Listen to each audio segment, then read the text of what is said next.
Welcome to my kitchen. As most of you know, I'm from Poland, came to United States when I was about 18 years old, and I would like to share with you all the Polish recipes my family taught me how to make. For 18 years of my life, I have eaten Polish food on a daily basis, and this is what I want to share with you. Today I will make goulash, pork goulash. Polish people love to eat this kind of meat with buckwheat. We had this a lot. And also potato pancakes, the crunchy potato pancakes. And this is what I would like to make in my next video. Welcome to my kitchen and thank you for watching. I have here about 1 pound, little over 1 pound of pork, and I chopped it.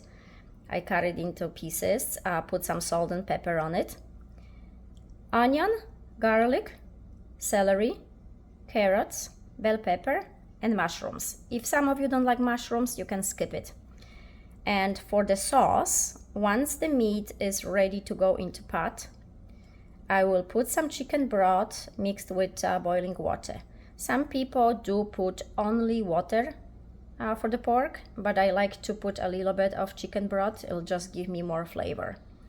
Now also paprika, red paprika, tomato paste. I will need about 1 teaspoon.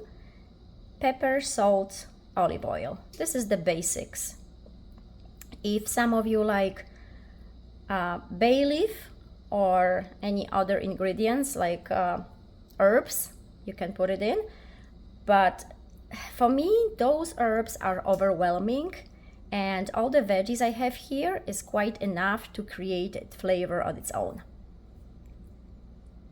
I put my meat in a bigger bowl, and I will use some flour to cover it. Spread it evenly, because that flour will do two things.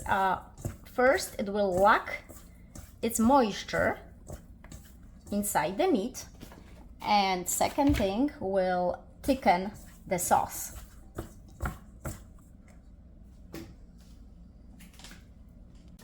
So as you can see, I cut up the mushrooms. I have about 5 of garlic cloves because some of them are small, and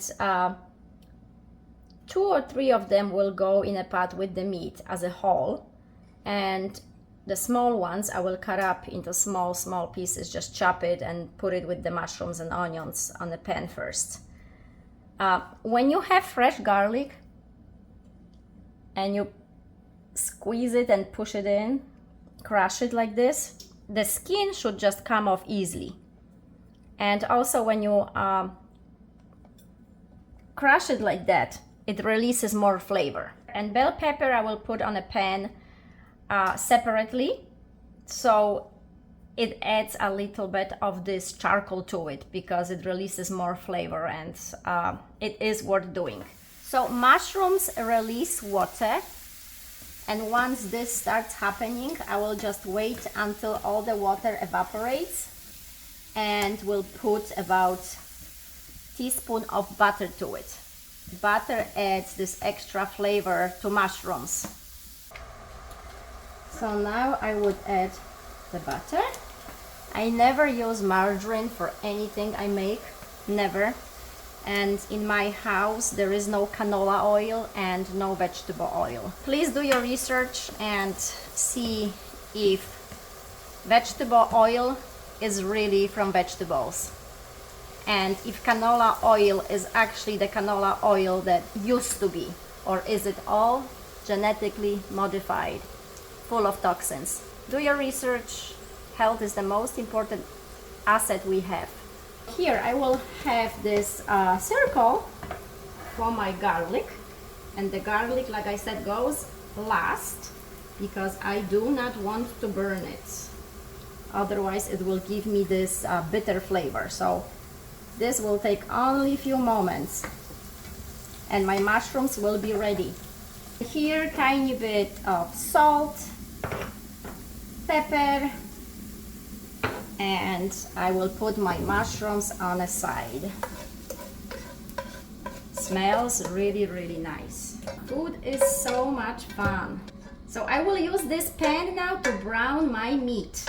So olive oil, sear my meat. Make sure if my pan is warm enough or hot enough, because I want to lock the moisture in this meat so it doesn't become dry. Not sure if I can fit all those pieces in here, but if I have to go second round, I'll go second round. So if you see that brownish color here, that means it's ready to be put on the other side. Don't burn it, just sear it. My pot here will be for the goulash, and I like it with the cover. It will take about 2 hours to slowly simmer. I have a family member who likes to cook really fast, and I was really surprised, but it takes patience if you want to have the best flavor. Gotta wait a little bit.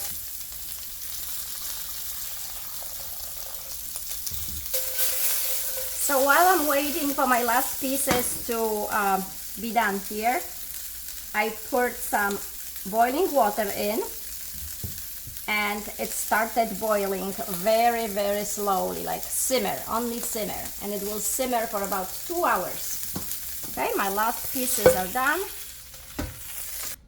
I will add my chicken broth to it.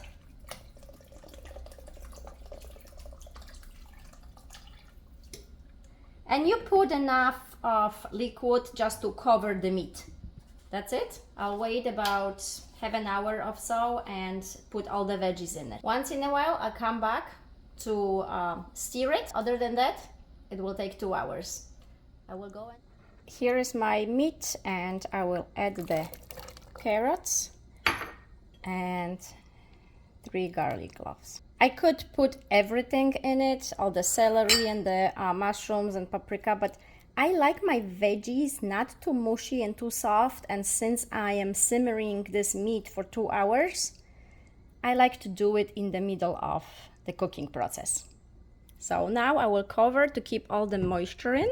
So it's been an hour. Now I'm ready to put my mushrooms. Mushrooms, onions, and those red bell peppers. Mix it and leave it to boil slowly for another hour. It's been 2 hours. Now it's the moment to taste. Salty enough, maybe some more of black pepper. If some of you like more garlicky, then add some garlic. I added a little bit of chili powder with the sweet paprika. And it's time to add 1 teaspoon of tomato paste. What I have here is heavy whipping cream, because I like the sauce to be creamy. 1 tablespoon of potato starch to make it thicker, and 1 teaspoon of the tomato paste. I just have to mix it really well to make sure there is no clumps when I put it in the sauce. And maybe I should use this just in case to make sure it is smooth.